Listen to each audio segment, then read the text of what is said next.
Las actas entonces de la sesión 234 200 y 235 se dan por aprobada. El acta de la sesión 236 queda a disposición de los señores y señoras diputados.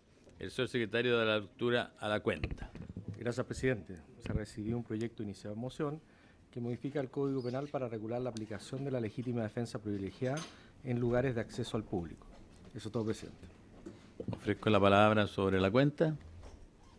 Bien, hoy día lo que nos corresponde es continuar la discusión del proyecto que modifica el artículo 66 de la Carta Fundamental para rebajar el quórum de aprobación de las leyes orgánicas constitucionales. Asiste el profesor de Derecho Constitucional de la Universidad de Valparaíso, don Jaime Baza. Don Jaime, asiento. Le damos la más cordial bienvenida, profesor. Muchas gracias por aceptar la invitación y le damos la palabra sobre este tema. Muy bien, profesor. Muy bien, muchas gracias. Buenos días, buenas tardes. Bueno, muchas gracias, señor presidente, por su intermedio a la comisión por esta invitación. Traigo la presentación escrita, tengo la presentación preparada previamente. La quería llegar también a su archivo digital en forma oportuna para que la puedan tener en consideración, muchas gracias, durante sus deliberaciones. Y para hacer esta presentación un poco más ordenada, voy a leer principalmente lo que he preparado para que podamos luego discutir sobre algunos de los puntos relevantes que eventualmente ustedes puedan tener a bien formular. Me interesa ordenar esta presentación en torno a tres principales elementos. Primero, algunas consideraciones generales en torno a la relación entre democracia y la regla de mayoría, que es lo que me parece que está en discusión preferentemente en esta ocasión. Segundo, revisar en qué sentido puede entenderse que la regla de mayoría es la regla por defecto de todo sistema democrático. Luego, tratar de establecer alguna relación entre la regla de mayoría y la protección a las minorías, que es un factor, un elemento relevante que forma parte ciertamente de esta discusión. Y por último, a lo mejor algunas palabras finales, si es que nos alcanza el tiempo, para contextualizar en qué sentido la discusión constituyente, que eventualmente estaría desarrollándose en este minuto, podría incidir en una decisión como esta.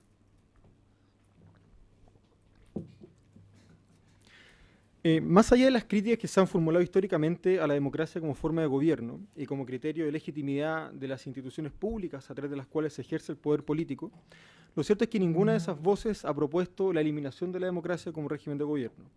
La democracia es, especialmente para los efectos de la presente discusión, el marco conceptual desde el cual estamos debatiendo. Ese marco conceptual mínimo, supuestamente compartido, se construye a partir de dos dimensiones fundamentales, una dimensión formal y una dimensión material. La determinación de la dimensión formal siempre conlleva, perdón, la determinación de la dimensión material siempre conlleva algún tipo de problema, precisamente porque en dicha discusión concurren diferentes concepciones acerca del tipo de sociedad, de la distribución de los bienes, de las cargas que supone la convivencia en comunidad, etc. No es, por tanto, una determinación pacífica.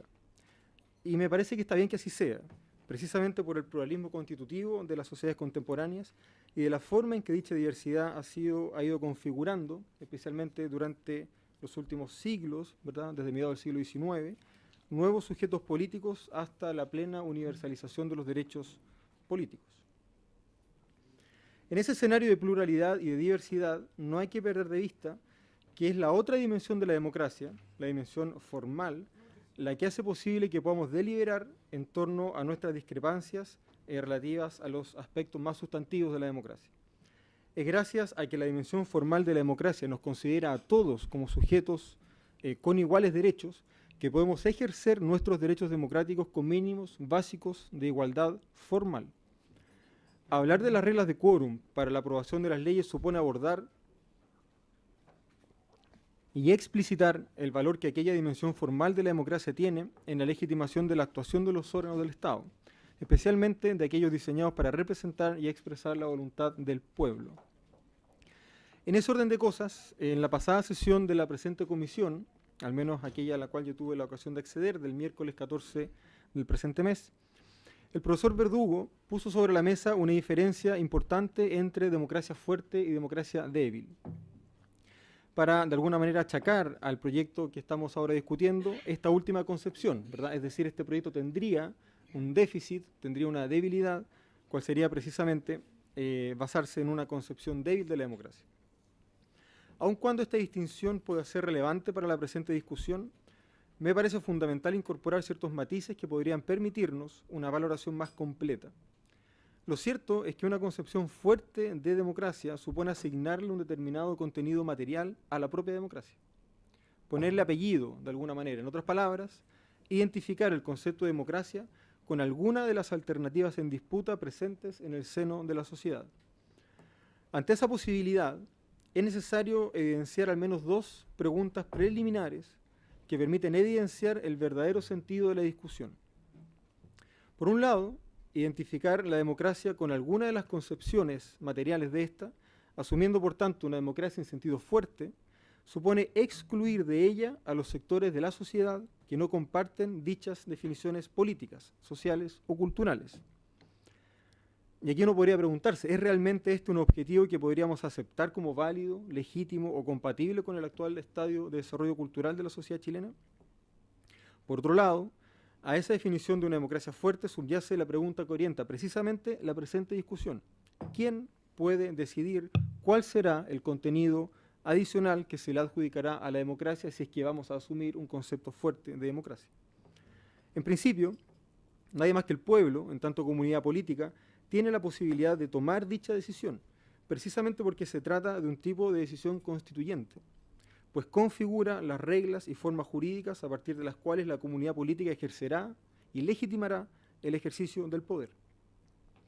Esgrimir la supuesta crítica de una democracia débil en el marco de esta discusión, como lo hizo el profesor Verdugo la semana pasada, a mi juicio al menos es engañoso, pues supone relativizar la dimensión formal de la democracia con el fin de reivindicar la protección de cierto contenido material, el cual nunca es debidamente explicitado y no ha sido suficientemente deliberado por el pueblo en tanto titular del poder político. El profesor Verdugo ha criticado en esta sala el proyecto de ley que aquí estamos discutiendo, señalando que responde a una concepción débil de democracia. Y tiene razón. El proyecto de alguna manera se sustenta en una concepción débil de democracia. Yo agregaría menos mal, porque precisamente la norma que se quiere modificar con este proyecto de ley, el artículo 66 de la Constitución, responde a una concepción fuerte de democracia. Pues dicha regla, que establece el quórum de aprobación de las leyes orgánico-constitucionales, no puede ser examinada democráticamente sin considerar que ella participa de un sistema normativo destinado a proteger un entramado normativo marcado por ciertas opciones políticas partisanas, excluyentes. Menos mal, decía, que el presente proyecto de ley responde a una concepción débil de democracia, pues hoy habilita a que en la discusión por los contenidos de la propia democracia todos participemos en mínimas condiciones de igualdad. Las leyes orgánicas constitucionales, dice el profesor Lucas Sierra, director ejecutivo del Centro de Estudios Públicos, sugieren una anomalía democrática, pues si exige, comillas, si se exige un quórum supramayoritario como 4/7 para la decisión, se necesitan, ya lo sabemos, 69 votos, no 61. Como la mayoría sigue siendo 61, esto significa que los 59 votos de la minoría valen 1,12, es decir, más de 1. Correlativamente, cada uno de los 61 votos de la mayoría vale 0,88, menos de 1. ¿Cuál es la razón que justifica el hecho de que para ciertas reformas legislativas, no para reformas constitucionales, se produzca esta alteración donde 1 no es igual a 1? Quiero abordar este tema en el segundo apartado de mi presentación, que he titulado La regla de mayoría es la regla por defecto de todo sistema democrático. La discusión relativa a la reforma del artículo 66 del texto constitucional vigente representa mucho más que una simple modificación a una regla normativa. Este proyecto nos invita a una profunda reflexión relativa a una de las cuestiones más controvertidas de nuestra historia republicana, especialmente de nuestra historia política más reciente, ¿cuál es el verdadero valor de la regla de mayoría en un sistema democrático? Este debate ha sido alimentado sistemáticamente por los cuestionamientos a la conveniencia o incluso la legitimidad de decisiones legislativas que alteren ciertos aspectos estructurales del actual ordenamiento jurídico. Se ha avisado que una mayoría circunstancial no podría tomar decisiones importantes, especialmente relativas a materias que dichos críticos consideran más importantes. El argumento que se esgrime tradicionalmente es el de la estabilidad, el de la necesidad de contar con algo así como políticas de Estado, que traspasen los programas políticos de algo así como los gobiernos de turno. La práctica política reciente demuestra que el objeto de estas críticas no es tanto la estabilidad del ordenamiento jurídico, sino el contenido de ciertas normas que configuran dicho ordenamiento jurídico, donde las LOC han cumplido una tarea fundamental para precisamente la protección de esas materias. En ese sentido, me gustaría preguntarme qué se critica realmente cuando se acusa la existencia de una mayoría circunstancial y cuando se busca evitar que una mayoría circunstancial tome decisiones políticas relevantes. Cuando se llama la atención sobre la importancia de que ciertas decisiones no queden entregadas al vaivén de las mayorías circunstanciales, ¿sobre qué se está llamando la atención? ¿Cuál es el peligro que ven quienes avisan que estas decisiones pueden generar inestabilidad? La regla de mayoría es la regla que rige como regla general. Es la regla por defecto de todo sistema democrático. La regla de mayoría es la regla por defecto de todo sistema democrático. Cualquier razón que pueda llevarnos a justificar y a tomar eventualmente una decisión distinta, es decir, que altere la regla general, debe ser debidamente explicitada y deliberada democráticamente, de modo tal que pueda ser sometido a examen si es justificado o no es justificado establecer una excepción a la regla general. A lo largo de las décadas que lleva esta discusión, que ciertamente no ha empezado con la presentación del presente proyecto de ley, ya sea en sede legislativa o en el foro público, se han hecho valer una serie de argumentos en favor de las reglas contramayoritarias, principalmente provenientes de personas o sectores que han mostrado ciertas reservas con la democracia o con la regla de la mayoría. Sectores políticos que públicamente buscan desconocer y resignificar el sentido de la igualdad como un valor constitucional. Han defendido la necesidad de mantener el quórum reforzado de las leyes orgánicas constitucionales, para lo cual han recurrido a la siempre compleja y variopinta fuente del derecho comparado para argumentar cómo hay diversos casos en otros países de materias cuya regulación legislativa exige un quórum agravado de aprobación. Y esto es efectivamente correcto. Lo presentó, me parece muy bien, el profesor Verdugo la semana pasada, y está también explicitado en algunos de sus textos. Verdugo señaló y reconoció, ¿verdad?, en esta comisión, que el examen de las reglas que establecen este tipo de quórum en el derecho comparado arroja como conclusión que la regla general en materia de quórum supramayoritarios es la mayoría absoluta, siendo contadas las excepciones que establecen un quórum contramayoritario, es decir, superior a la mayoría absoluta. Si no me equivoco, Sergio hacía referencia a alguna legislación en Uruguay, ¿verdad?, en Venezuela, en Estados Unidos, en España, referentes principalmente a la aprobación de tratados internacionales, al establecimiento de regímenes jurídicos relativos al ejercicio de los derechos fundamentales y alguna otra materia similar.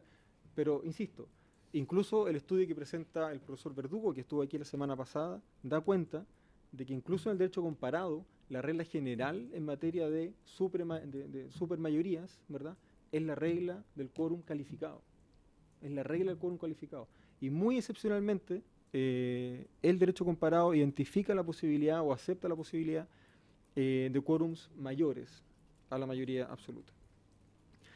Si la regla de mayoría, por tanto, es la regla por defecto, decía recién, las excepciones a ella deben estar debidamente justificadas y deben ser el resultado de una deliberación pública y democrática, en la cual se justifique la necesidad de tener un quórum distinto para la regulación de ciertas materias. Las constituciones de alguna manera participan de esta situación de excepcionalidad, en el sentido de que es común encontrar procedimientos agravados para la reforma constitucional en el derecho comparado, así como también en el texto constitucional vigente en el país. Sin embargo, para la aprobación, modificación o derogación de la ley, el régimen común sigue siendo precisamente el inverso. es decir, la mayoría simple, donde se conjugan las reglas que fijan el quórum para sesionar de las respectivas cámaras legislativas con el quórum necesario para la aprobación en votación. De nuevo, si la regla de mayoría es la regla por defecto, el ejercicio deliberativo en torno a los quórum reforzados debiera estar centrado en la necesidad de justificar por qué es necesario que determinadas materias sean reguladas siguiendo reglas de deliberación y de aprobación diferentes. Por eso requiere examinar cuáles son aquellas materias y hacer un examen, como se ha dicho aquí, también caso a caso. El presente proyecto propone rebajar el quórum de las leyes orgánico-constitucionales al quórum de mayoría absoluta, ¿verdad? El quórum calificado. Ello, a mi juicio, por lo menos, no solo es compatible con el principio democrático, ya que en ningún caso se adoptará una decisión respaldada por una minoría, como sí ocurre hasta el día de hoy, sino que permitirá habilitar una discusión que no hemos tenido desde la aprobación de la Constitución y la entrada en vigencia del texto en marzo de 1981. ¿Cuál es el sentido de esa discusión? ¿Cuál es el contenido de esa discusión que eventualmente podría habilitar este proyecto de ley? Es discutir qué materias merecen ser reguladas a través de leyes con quórum supra o contra mayoritario. En este sentido, como se ha señalado en pasadas sesiones de esta comisión, la decisión debe ser en efecto caso a caso, y en esto Verdugo tiene razón. Pero, sobre la base de regular casuísticamente cuáles serán las materias sometidas al régimen de excepción. La única posibilidad de determinar aquello, o sea, la única posibilidad de poder discutir efectivamente cuál va a ser el régimen de excepción, es despejando cuál va a ser el régimen de normalidad, es despejando cuál va a ser la regla general. Por eso este proyecto de alguna manera habilita aquella discusión, ¿verdad? Fijar la regla general, es decir, siempre sobre la base de que la regla que opere por defecto, en caso de que no lleguemos al acuerdo necesario para establecer una excepción, sea la regla de mayoría. En mi opinión, al menos, rebajar el quórum reforzado establecido en el artículo 66, lo que hace precisamente es habilitar dicha discusión. Por el contrario, actualmente la regla por defecto viene predeterminada por una decisión que no responde a una deliberación democrática sostenida en una sociedad a través de sus representantes institucionales, como ustedes. Ella tiene por objeto desarrollar legislativamente cierto contenido programático de la Constitución. El artículo 66, ¿verdad?, que no responde necesariamente al establecimiento de una excepción, sino que establece a la configuración de un régimen general, tiene por objeto desarrollar legislativamente ciertos contenidos programáticos de la Constitución del 80, lo que evidencia una concepción parcial, digamos partisana, porque toma partido de la democracia. Así, en la presente discusión, la regla por defecto no es la mayoría simple o la mayoría absoluta. La regla por defecto, aquella regla de aprobación de las leyes que regirá en caso de que en esta oportunidad no se logre el acuerdo suficiente para reformar el artículo 66, la regla por defecto va a ser precisamente el artículo 66. Ese, me parece, es el trasfondo de la cuestión debatida con ocasión del presente proyecto de ley. El impacto que podría tener su aprobación en el diseño institucional, en el sistema de fuentes formales, la verdad que no es muy significativo, porque en rigor no se están eliminando las LOC, solamente se está modificando el quórum para su aprobación, por lo tanto todo lo que se refiere al control preventivo obligatorio, ¿verdad?, etcétera, etcétera, a las competencias legislativas de los órganos colegisladores se mantiene intacta. Esta reforma, que puede parecer menor o simplemente simbólica, tiene una dimensión muy relevante que es necesario destacar. Normalizado su quórum de aprobación, las materias reguladas en estas leyes podrán ser validadas democráticamente por los representantes de la soberanía popular. Lo que no significa, al menos no necesariamente, que todas y cada una de estas leyes vaya a ser revisada o reformada, sino simplemente que el sistema constitucional permitirá que si hay una oposición mayoritaria respecto a algunas de las materias reguladas en estas leyes, esta tendrá un correlato institucional reflejado en una decisión normativa, en una decisión legislativa. Por lo tanto, no es políticamente neutro afirmar que esta debe ser una decisión tomada caso a caso, pues en la práctica eso ha significado defender el estado actual de las cosas, precisamente porque la regla por defecto sigue siendo la regla vigente en el artículo 66, que no es la regla por defecto que rige como regla general en las democracias occidentales. En tercer lugar, me gustaría decir algunas palabras en relativo a la relación que existe entre el establecimiento de reglas supramayoritarias, ¿verdad?, su relación con la regla de mayoría, y uno de los objetivos principales que tienen estas instituciones contramayoritarias, como es la protección de los derechos de las minorías,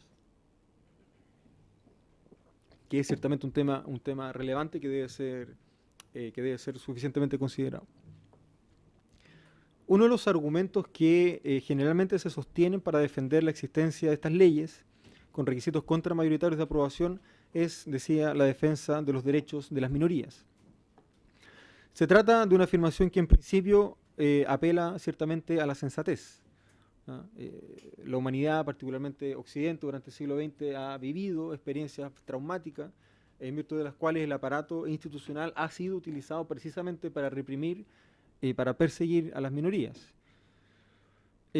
Pero esta afirmación, siendo una afirmación sensata, da cuenta de un contenido vago, abierto e indeterminado, que me parece a mí que en esta discusión nunca ha sido lo suficientemente explicitado ni considerado.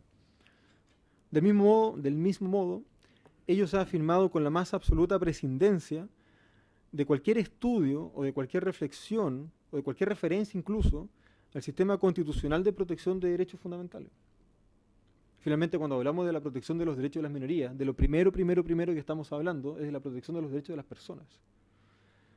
Más allá de instituciones que, como la ley orgánico constitucional, podrían eventualmente servir para proteger a las minorías de la supuesta tiranía de las mayorías, lo cierto es que la primera institución destinada a estos efectos es el catálogo de derechos fundamentales y todo su entramado de garantías institucionales, garantías procedimentales, garantías procesales y garantías jurisdiccionales.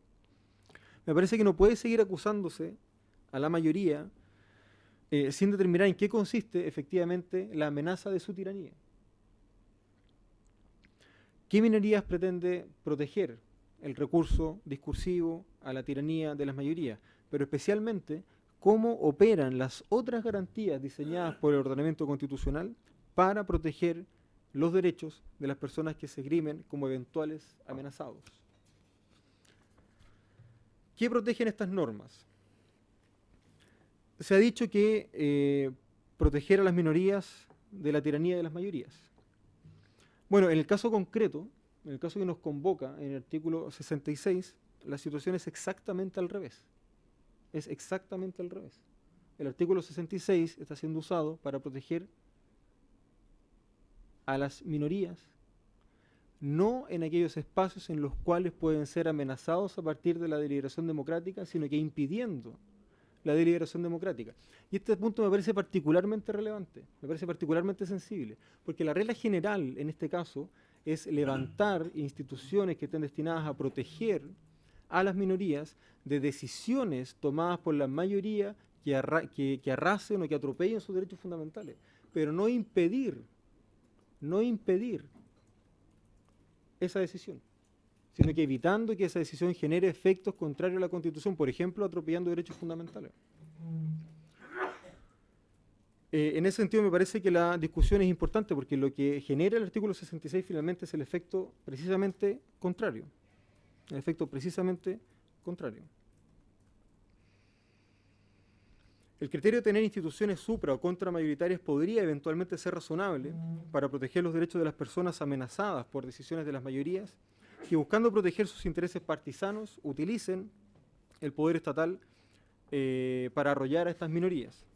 Si ese criterio fuera efectivo, pensemos entonces, caso a caso, como decía el profesor Verdugo la semana pasada, cuáles de las leyes orgánicos constitucionales actualmente vigentes permiten proteger los derechos de aquellas minorías eventualmente amenazadas, complementando de esta manera la protección que ya contempla, por ejemplo, el catálogo de derechos fundamentales. Es un ejercicio que en estos últimos 36 años no se ha hecho. No se ha hecho. Particularmente desde la aprobación masiva de leyes orgánicos constitucionales entre el 85 y el 90, de ahí en adelante, no ha formado parte de la discusión democrática cuáles de esas LOC efectivamente sirven para proteger a las minorías de los atropellos que podrían realizar las mayorías. Eso es algo que no se ha discutido. Esta puede ser una buena ocasión para hacerlo. Podría afirmarse que algunas de aquellas normas suponen una protección indirecta a los derechos fundamentales, al establecer o desarrollar los contenidos constitucionales de algunos derechos, por ejemplo, educación. Pero lo cierto es que todas las normas del ordenamiento jurídico protegen indirectamente y con distintos niveles de intensidad derechos fundamentales. Pensemos en los principales códigos de la República. Salvo el Código Orgánico de Tribunales, todos los demás códigos son aprobados por ley, por quórum de ley simple. Todos, salvo el COT. Y el COT por expresa disposición transitoria de la Constitución vigente. Y vaya si no se nos juegan los derechos fundamentales en el Código Civil, en materia de propiedad, en materia de familia, en el ejercicio de los derechos fundamentales, en el Código Procesal Penal, en el Código de Procedimiento Civil, en el Código del Trabajo y un largo etcétera. Y ninguna de esas normas está sometida a ley orgánica. ¿Por qué? Porque no es cierto que las leyes orgánico-constitucionales estén donde están para proteger los derechos de las minorías. Están para proteger un determinado proyecto político plasmado en la Constitución. No están para proteger a las minorías, no en abstracto, están para proteger a una minoría en concreto. Por eso el artículo 66, como regla por defecto, opera exactamente al revés, como debería operar una regla como esta. Bueno, me parece que esta decisión, que esta discusión más bien, ciertamente no es políticamente neutra, y no podemos sustraernos al hecho de que la actual discusión se verifica en un momento, en un contexto político y social particularmente especial para la historia republicana del país, ¿verdad? Por primera vez desde 1810 nos vamos a poder dar eventualmente un marco constitucional en paz, sin tener que matarnos los unos a los otros. Y me parece que este es un momento constituyente importante. Revisar cuestiones concretas como esta de alguna manera logra evidenciar la necesidad de realizar un análisis sistemático del actual diseño institucional, del actual diseño constitucional. Pues en asuntos como este, efectivamente confluyen diversas dimensiones de gran relevancia. Por ejemplo, el ejercicio de las potestades normativas de los órganos colegisladores, el control sobre estas potestades, la incidencia del presidente de la República en la garantía del ejercicio de los derechos fundamentales a través de la potestad reglamentaria y un largo etcétera. Hay un debate en curso relativo a la nueva Constitución, para lo cual me parece yo que estos espacios deliberativos sin duda contribuyen. En suma, me parece que la aprobación de este proyecto de ley ciertamente va en la dirección correcta. No deja de ser preocupante, de todas maneras, que el quórum de aprobación de este proyecto de ley es todavía más alto que el quórum de aprobación que este proyecto de ley busca eliminar, ¿cierto? Aquí se requieren 3/5. Entonces, muy probablemente esos 3/5 no van a estar, ¿verdad? No van a estar los votos suficientes para contar con esos 3/5, pero lo interesante de este proyecto de ley es precisamente el tipo de discusión que habilita, ¿verdad? Porque nos obliga, de alguna manera, a discutir, a deliberar respecto de cuáles son las concepciones de democracia que conviven en el seno de la sociedad chilena y particularmente cuáles son las reglas a partir de las cuales los poderes del Estado y particularmente los partidos políticos que median la representación de la voluntad popular están disponibles a diseñar para vehiculizar una dimensión fuerte de la democracia, es decir, una dimensión de la democracia comprometida con un proyecto político particular, o más bien un concepto débil de democracia, como el que tiene efectivamente este proyecto, pero precisamente porque esa concepción débil lo que hace, lo que permite, es habilitar la discusión en condiciones de igualdad. Señor presidente, muchas gracias. Muchas gracias, profesor Jaime Baza. Voy a ofrecer la palabra a los señores diputados. Diputado Arturo Esquella tiene la palabra. Gracias, presidente. Primero, agradecer la exposición del profesor. Un gusto tenerlo acá. Antes de hacer una pregunta, quería, ya que no hay contradictor, poder también hacer un comentario. Cuando el profesor hacía una pregunta, en el fondo dentro de su exposición, diciendo, bueno, ¿cuáles son esos derechos de las minorías que están protegiendo las leyes orgánicas? Y que no se ha hecho ese ejercicio en el fondo en las últimas décadas o desde que tienen, digamos, origen estas leyes orgánicas. Yo creo que es un poco evidente. O sea, si uno empieza a revisar el contenido de las distintas materias contenidas en las leyes orgánicas, uno se va dando cuenta que al final del día lo que hacen es proteger las minorías, pues empezar a revisar una por una qué es lo que hace, digamos, la ley orgánica del Congreso Nacional, es precisamente resguardar el derecho que tienen las minorías, principalmente en el ejercicio de su rol de representación al interior del Congreso Nacional en sus distintas ramas, el servicio electoral, para que una mayoría no cambie circunstancialmente las reglas del juego desde el punto de vista de cómo se eligen a las autoridades, en la composición del Tribunal Constitucional, en fin, o sea, si uno empieza a analizar, rápidamente uno se va dando cuenta que se explican por sí mismos. Quizás el profesor se refería a que no se ha hecho un estudio sistemático, y eso, bueno, lo comparto, o por lo menos desconozco si es que se ha hecho, yo por lo menos no he tenido acceso a él. Dicho eso, y yendo a la exposición misma, yo no logro, eso sí, o sea, porque entiendo cuál es su principal argumento, que me parece muy razonable y por cierto es como el evidente para oponerse a que exista una norma supermayoritaria en ciertas leyes, pero no logro ver si es que deja algún tipo de espacio, y acá le hago la pregunta, para sostener de que si es correcto, si es adecuado o si es aconsejable, como lo hacen la mayoría de las legislaciones, tener un quórum distinto para reformar la Constitución. Porque si es que uno toma a rajatabla los argumentos que nos da para oponerse a las leyes supramayoritarias, uno podría perfectamente aplicarlo también a las reformas constitucionales. Quizá derechamente está mal lo que estoy diciendo y el profesor es partidario de que la Constitución también se modifique por una mayoría absoluta o una mayoría simple. Por último, y ahí bueno, dejo hecha la pregunta de qué es lo que opina en cuanto a los quórums de la reforma a la Constitución. Por último, el profesor Verdugo, aparte de decirnos de que había que tomar caso a caso, analizar cada una de las leyes, cuáles son las materias, en fin, también decía algo que es bastante sensato, al margen de la opinión que uno tenga sobre los quórums, es decir, sobre el contenido de este proyecto de ley en particular.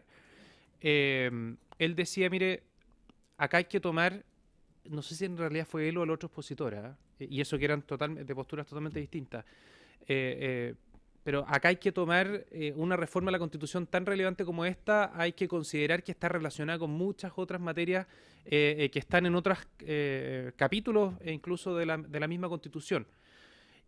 Ahora, ese comentario, teniendo a la vista de que se ha anunciado recientemente de que se va a perseverar en la reforma constitucional integral, que ya estamos al final del día en todo un procedimiento muy, muy profundo, yo le pregunto si es que tiene algún sentido el hacer esta reforma puntual o tiene más lógica el meterla dentro de un contexto un poco más amplio, ya que tiene vinculación con otras materias, por de pronto el tema del Tribunal Constitucional. Me parece bien decir, acá no se están eliminando las leyes orgánicas, como nos decía, pero ¿cuál sería el sentido que exista ese control obligatorio si es que se trata al final de leyes que se aprueban igual que las demás?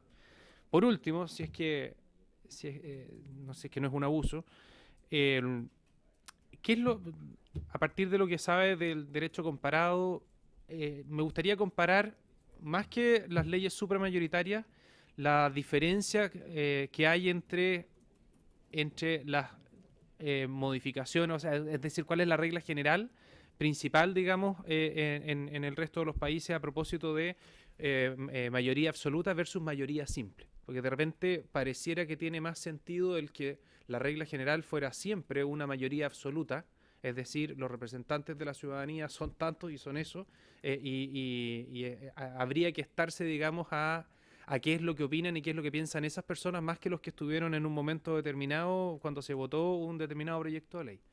Son varias materias, puede ahí recoger las que estime conveniente. Gracias, presidente. ¿Algún otro señor diputado quiere?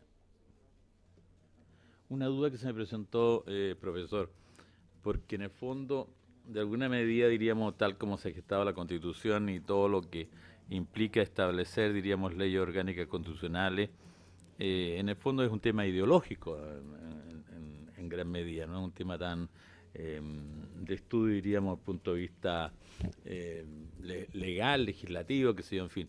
Y usted habla de que en el fondo es una construcción que permite dar una estabilidad a instituciones en el fondo que representan más bien a un sector que no, en cuanto a cómo se gestó, no es realmente un sector que la haya producido en forma democrática. Ahora, pero por otra parte usted dice que podrían existir leyes con quórum más alto como el que estamos ahora tratando de derogar, en la medida en que estas leyes orgánicas constitucionales fueran claramente identificadas. ¿En alguna medida no hay una cierta contradicción con lo anterior eso? ¿Y cómo lograr esa identificación de esas normas? ¿Cuáles son?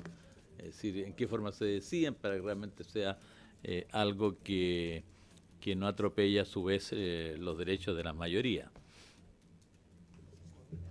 No sé si habrá alguien más. Bueno, profesor, le damos la palabra sobre estas preguntas o consultas. Muchas gracias, señor presidente. Bueno, efectivamente todas estas discusiones no son en términos de blanco y negro, ¿verdad? No son en términos de todo nada. Por eso nos damos permiso para tener ciertas contradicciones, ¿verdad? Para tener ciertas diferencias, ciertos matices. Trataré de ir efectivamente en orden, señor diputado, para abordar sus inquietudes. Por ejemplo, el listado de leyes orgánico-constitucionales está disponible, es de fácil acceso. Son 16, 19 normas, claro, efectivamente, entre leyes propiamente tal, algún decreto por ahí, dictado en la CAL 60 que fija el texto refundido de la normativa orgánica de la Contraloría, y un par de decretos con fuerza de ley que también fijan efectivamente texto refundido. Son entre 15 y 20 normas. Más, hay que tener la prevención, más algunas materias que el Tribunal Constitucional, vía interpretativa, ha entendido que se refieren a materias de aquellas que deben ser reguladas por LOC y que por lo tanto ha realizado, por ejemplo, control preventivo. Entre las leyes que uno puede mirar, hay materias que están más directamente vinculadas con la protección de los derechos de las minorías y otras que no están directamente vinculadas con la protección de los derechos de las minorías. Todas ellas tienen ciertamente el carácter de desarrollar alguna dimensión de la orgánica del Estado importante. Eso es indiscutible, eso es efectivo. Por ejemplo, Banco Central, Carabineros, la Ley de Concesiones Mineras, las Fuerzas Armadas, el Ministerio Público, la Ley de Partidos Políticos, la Ley de Bases Generales de la Administración del Estado, Gobierno y Administración Regional y la Ley de Municipalidades son normas que forman parte de la orgánica del Estado y que evidentemente desarrollan contenidos constitucionales, pero que lo desarrollan en un contenido ideológico determinado. Estas son normas aprobadas durante la década del 80 en dictadura. Y dos, no están directamente vinculadas con la protección de los derechos de las minorías ni con las condiciones institucionales necesarias para que las minorías ejerzan sus derechos, como sí lo podría hacer, y en eso le encuentro razón, señor diputado, la legislación relativa al Congreso Nacional, a los estados de excepción constitucional, evidentemente, al CERVEL, Tribunal Calificador de Elecciones, etc. ¿Qué es lo que quiero decir con esto? Los argumentos que se esgrimen respecto a la permanencia de las leyes orgánicas constitucionales han sido construidos, han sido fundamentados como si las LOC fueran una categoría conceptual homogénea, cuando eso no es así. Como si todas estas leyes estuvieran efectivamente vinculadas a la protección de los derechos de las minorías, como si todas estas leyes estuvieran vinculadas efectivamente a contener esta pulsión tiránica que eventualmente tendrían las mayorías, cuando eso no es así, ¿verdad? Hay leyes orgánicas que tienen una vinculación más o menos directa con el ejercicio de los derechos fundamentales. Típicamente el caso, al menos para mí, por ejemplo, que es muy importante, los estados de excepción constitucional, pero hay otras leyes orgánicas constitucionales que no están tan directamente vinculadas con la protección de las minorías. Yo creo que ese es un ejercicio que al menos hay que tener presente en una deliberación como esta, precisamente porque las LOC no son categorías conceptuales homogéneas. En ese sentido, y voy a volver al tiro a una pregunta que me formulé al principio, pero quiero tratar de responder temáticamente. En ese sentido, puede ser razonable, efectivamente, que cierto tipo de cuerpos legales tengan quórum de aprobación de la ley distintos del quórum exigible como regla general, ¿verdad? Es razonable, efectivamente, lo que han demostrado las investigaciones, yo diría que sobre todo de Muñoz, Verdugo y Lucas Sierra, es razonable que existan ciertas materias que requieran quórum de aprobación distinto. Lo que no tiene el mismo grado de razonabilidad y que requiere, por lo tanto, una justificación argumental superior, adicional, es que ese quórum sea todavía superior al de la mayoría absoluta. Porque en ese tipo de casos lo que ocurre es que el sistema democrático abraza una decisión tomada por una minoría. Si con ocasión de, da lo mismo, voy a anotar la primera, con ocasión de la discusión de una reforma a la ley del Banco Central, presente en la sala 70 diputados, 65 votan a favor, 2 se abstienen y 3 votan en contra, los que ganan son los 3 que votan en contra. Y eso no parece muy razonable en un régimen democrático. Ahora, podrá parecer eventualmente razonable proteger el actual contenido de la ley orgánica del Banco Central. Vale, pero esa es otra discusión. Es otra discusión. Por eso yo decía que lo importante de esta discusión, a pesar del problema que supone tenerla en el marco de un proceso constituyente, es que habilita discusiones posteriores. Entonces, de alguna manera, es una suerte de ensayo, es una suerte de aprendizaje de lo que se viene con la discusión constituyente. Para preguntarle, por lo que logro entender de lo que usted está planteando, la idea es, o sea, usted no está en contra de los quórum altos, sino que ¿cuál sería ese quórum en el fondo?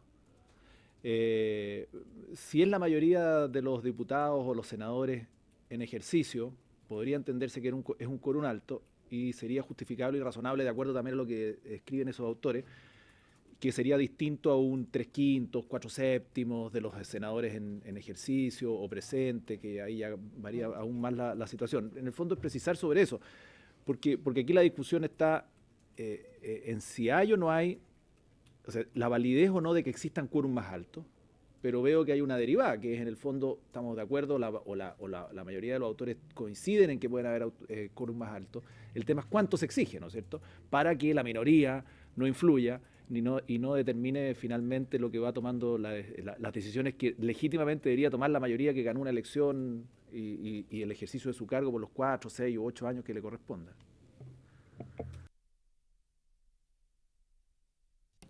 Ahí sí. Sí, efectivamente. A ver, voy a tratar de tomar 2 o 3 preguntas de las que me han hecho también, señor presidente, para dar una respuesta un poco más ordenada, un poco más sistemática. Efectivamente, aquí estamos en presencia, cuando discutimos este tipo de cosas, hay por lo menos 4 tipos de quórum, hay por lo menos 4 tipos de quórum que estamos discutiendo al mismo tiempo. Estamos discutiendo el quórum de aprobación de la ley simple, estamos discutiendo el quórum de ley de mayoría absoluta, el quórum calificado, la posibilidad de tener leyes que requieran un quórum mayor todavía al de la mayoría absoluta, y estamos discutiendo el quórum de reforma constitucional. ¿Ya? Y me parece, primero hay que decir que la regla general tiene que ser, efectivamente, la mayoría simple que se juega, claro, la mayoría simple que se juega con el quórum que tienen las cámaras para sesionar. A mí me parecería más razonable discutir sobre el quórum necesario para que las cámaras sesionen, si 1/3, por ejemplo, es suficiente para que el Congreso Nacional represente la voluntad del pueblo o no. Esa es una discusión importante que no está presente en este tipo de espacios deliberativos. No se discute aquello. Exactamente, exactamente. Entonces, esa combinación de factores en este primer nivel es necesario. Esa combinación de factores en este primer es necesario. ¿Cómo se relaciona el quórum para sesionar con el quórum de aprobación de la ley simple? Y sin perjuicio de aquello, yo me inclino por seguir afirmando que la regla general en materia de aprobación de la ley tiene que ser la mayoría simple. Porque más que también tenemos que tener presente que la gran mayoría de las leyes no aprueban cuestiones muy significativas. Monumentos, emolumentos, feriados, etc. La segunda derivada de esta discusión comprende la discusión relativa a 2 tipos de quórum, el de mayoría absoluta ley de quórum calificado en Chile, y la supramayoría o ley orgánico constitucional. Lo que uno puede ver en el examen del derecho comparado es que la regla general en materia de quórum calificado es la mayoría absoluta de los parlamentarios en ejercicio. Esa es la regla general cuando se quiere hacer una excepción. ¿Vale? ¿Se entiende? Porque la regla general en materia de aprobación de la ley es la mayoría simple. Cuando hablamos de la aplicación de una excepción, la regla general en la aplicación de esa excepción es la mayoría absoluta. Muy excepcionalmente, y Verdugo lo menciona, no con el énfasis que le estoy poniendo yo ahora, evidentemente, pero muy excepcionalmente, hay países que de repente tienen una o dos materias de ley entregadas a quórum que van más allá de la mayoría absoluta. Y eso es muy excepcional, que están relacionadas con, por ejemplo, el Estatuto de Garantía de los Derechos Fundamentales, o con el estado de excepción constitucional, salud, o con la incorporación de los tratados internacionales, en el caso de algunos países europeos. Entonces, ahí hay una razón, ¿verdad? Hay una razón. ¿Cuál es la razón? Que estamos hablando de materias de ley. Y me voy acercando a la tercera herida del problema. Estamos hablando de materias de ley. No estamos hablando de materias constitucionales. Porque si uno podría decir que si la legislación relativa, por ejemplo, al Banco Central es tan importante, entonces aquello que sea tan importante como para protegerlo por 4/7 debería estar en la Constitución, no en una ley. No en una ley. Pero si no es tan importante como para estar en una Constitución y tiene el rango de importancia menor que tiene la ley, entonces aquello debiera ser posible de ser revisado por mayoría absoluta. Por mayoría absoluta. Entonces, claro, y eso nos lleva, por lo tanto, a discutir en torno al quórum de aprobación de la Constitución. Usted me preguntaba, señor diputado, bueno, por su intermedio, presidente, usted me preguntaba, señor diputado, si yo estaría de acuerdo con un quórum agravado de reforma constitucional. La verdad es que la experiencia chilena del siglo XX, lo que fue la Constitución del 25, en la Carta del 25 se aprobaba, se podía reformar con leyes aprobadas por quórum calificado, es decir, mayoría absoluta. Y tuvo pocas reformas, 7, 8, donde las más importantes fueron ciertamente las reformas al artículo 10, número 10, ¿verdad? Propiedad. Y el Estatuto de Garantías Constitucionales aprobado en enero del 71. Pero tuvo pocas reformas. ¿Esas reformas fueron casi unánimes? Fueron muy mayoritarias. Unánime fue la de la nacionalización del cobre. ¿Ah? Esa fue unánime, sin votos en contra y sin abstenciones. Pues finalmente ahí lo que está en discusión es la configuración del marco jurídico para la convivencia democrática. Entonces hay ciertas cuestiones de rango constitucional que es razonable que no se revisen sistemáticamente. Entonces yo creo que aquí el tema relevante, señor diputado, no es cuáles son las materias que se revisan a través de estos quórum, y el valor y el elemento determinante no es cuál es el quórum de aprobación de estas materias. El elemento relevante que nos permite examinar también nuestro pasado reciente es por qué hay ciertas materias de rango constitucional que no generaron conflicto durante la vigencia de la Constitución del 25 y que sí lo generan durante la vigencia de la Constitución del 80. Porque la Constitución del 80 tiene más de 200 reformas particulares. Se han aprobado más de 40 leyes de reforma constitucional desde el 89 en adelante.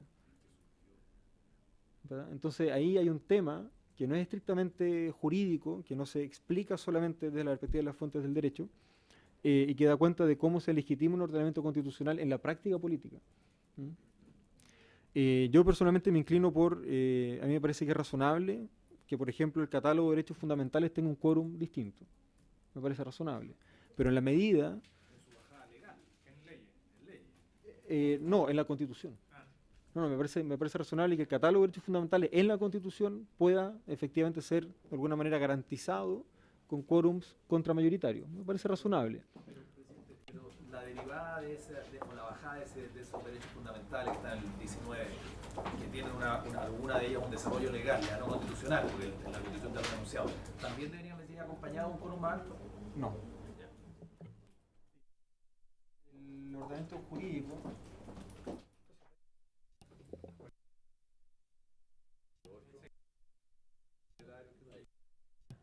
está censurando, secretario.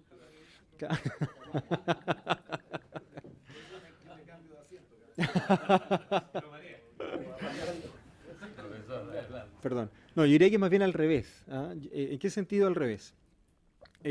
Todos los derechos fundamentales tienen desarrollo legislativo. Todos, todos, todos, todos, todos. Y el único derecho fundamental que tiene un desarrollo legislativo en ley orgánico constitucional es educación.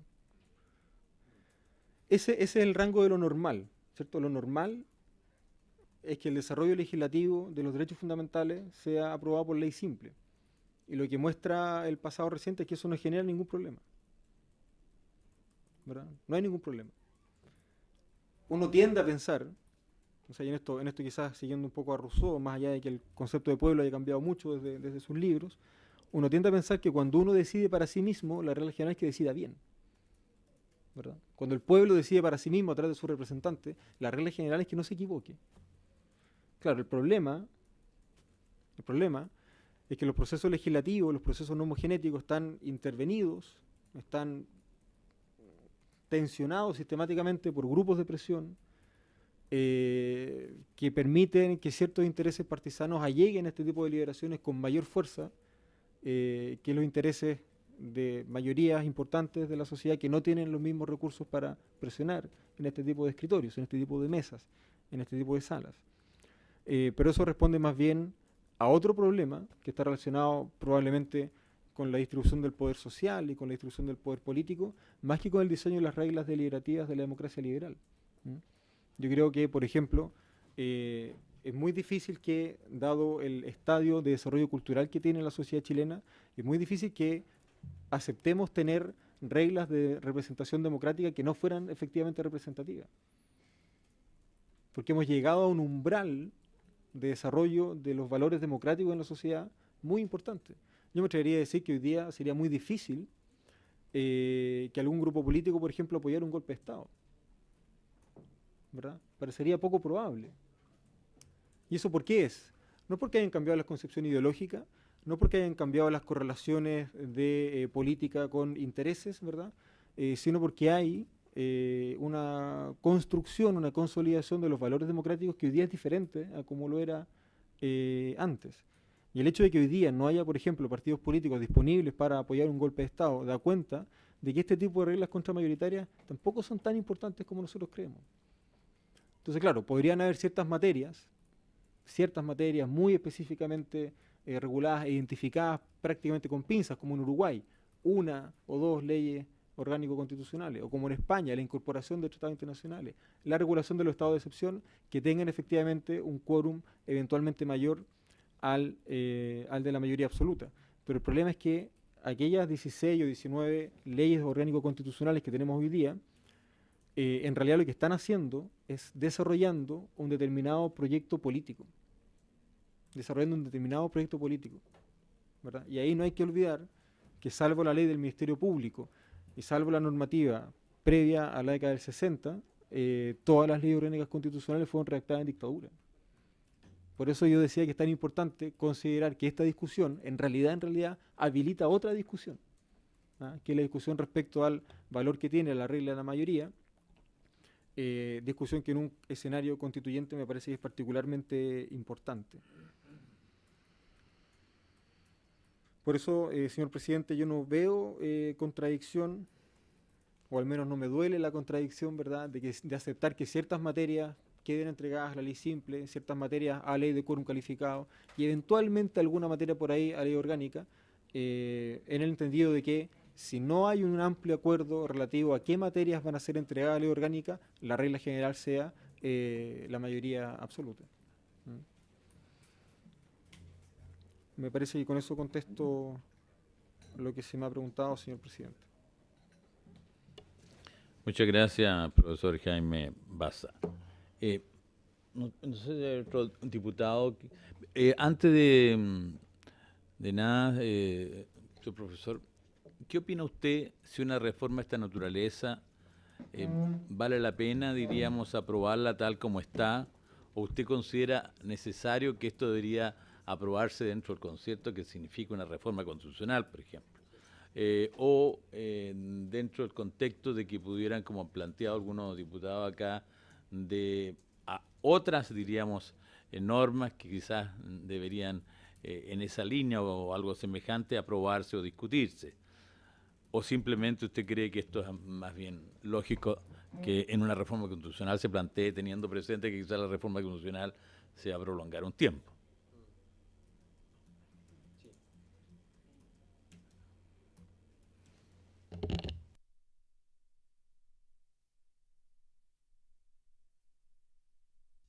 Ahí sí. Gracias, señor presidente. Efectivamente, esa era parte de la pregunta anterior que no alcanza a contestar. Bueno, uno de los principales desafíos que es necesario enfrentar en el marco de una discusión constituyente es qué ocurre con el resto del ordenamiento jurídico, con el resto de las instituciones durante esa discusión.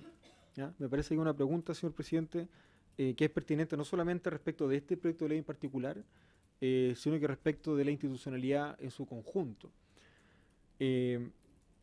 Cuando se discutió principalmente durante el año 2013, con ocasión de la elección presidencial, la posibilidad de realizar una asamblea constituyente, una de las principales objeciones que se formularon fue qué ocurriría con el Congreso Nacional, por ejemplo, durante el funcionamiento de una asamblea constituyente, o qué pasaría con esta eventual superposición de poderes normativos entre quienes ejercen la potestad legislativa y quienes eventualmente podrían estar ejerciendo la potestad constituyente. O incluso en el caso de que la potestad constituyente radicara en este Congreso Nacional, que también es una de las alternativas todavía, cómo distinguir, ¿verdad?, el ejercicio de las potestades legislativas regulares con el ejercicio de una eventual potestad constituyente. A mí me parece que, sin perjuicio de que eventualmente parte importante de esta discusión se pierda, si es que el próximo Congreso Nacional decide, por ejemplo, acometer efectivamente la redacción de una nueva Constitución, esta discusión nos permite llegar a dos ejemplos, a dos cuestiones que son importantes, nos permite ejemplificar dos cuestiones que son importantes. Primero, que el ejercicio de las competencias regulares de los órganos del Estado perviven con absoluta normalidad durante el ejercicio de eventuales potestades constituyentes.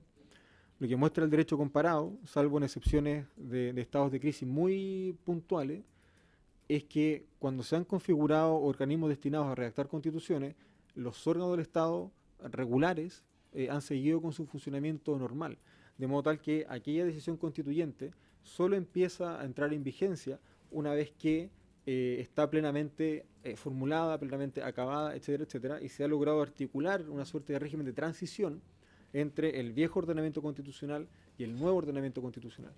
Eso en ningún caso genera ni superposiciones de competencias normativas, ni tampoco vacíos en el ejercicio de las competencias normativas. El desafío ahí está, eventualmente, en identificar con claridad y en diseñar con rigor ese régimen de transición.